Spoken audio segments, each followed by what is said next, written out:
We're here in St. Pete Beach on a Helical Pier project. If you're adding a second story to your home, there's one very important question you need to answer before construction begins. What's happening underneath my foundation? On this project, soil testing revealed loose, weak, sandy soil underneath the structure. That meant the addition would require a deep foundation system to keep it stable and safe. The family here is adding a second story onto their existing home. Before construction could confidently begin, the team started with soil testing. Because in Florida, what looks solid above ground can be unpredictable below the surface. A standard penetration test, commonly called an SPT, was performed by USC Engineering.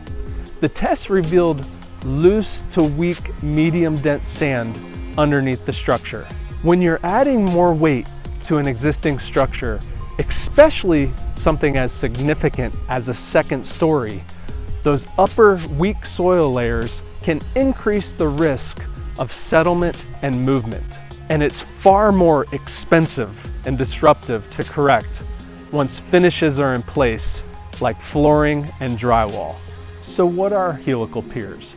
Think of them as high-strength steel foundation supports that are mechanically rotated into the ground like a giant screw until they reach deeper, more competent soil capable of carrying the load.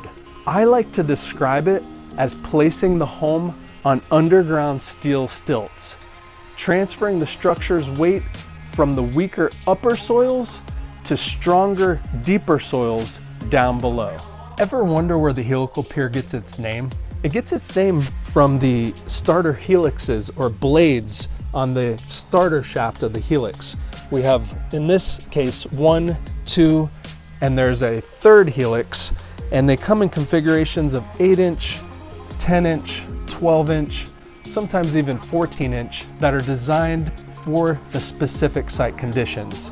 You have a steel shaft in the center. This is a Schedule 80, usually about 3 inches in diameter. And again, the starter shaft has the bearing plates or helixes on that first part of the helical. The helix plates are designed to provide load-bearing capacity in the deeper soils. Based on the soil test and load requirements, a starter helix configuration of 8-inch, 10-inch, 12-inch was determined to be the best configuration for the site conditions. Bottom line, the structure gets a deep engineered foundation support system designed specifically for the site conditions. Adding a second story supported by helical piers is a smart decision, especially in coastal areas where storms and weather can place added stress on the structure. When hurricane season returns, this family can feel confident that their new second story addition is supported by a reinforced deep foundation system. If you're located near the water and feel your home or business would benefit from helical pier supports like this project, reach out to us for a free inspection. We'd be happy to collaborate with you to see what's the best fit for your project. Please be sure to like this video and subscribe to our channel, and we'll see you on the next project.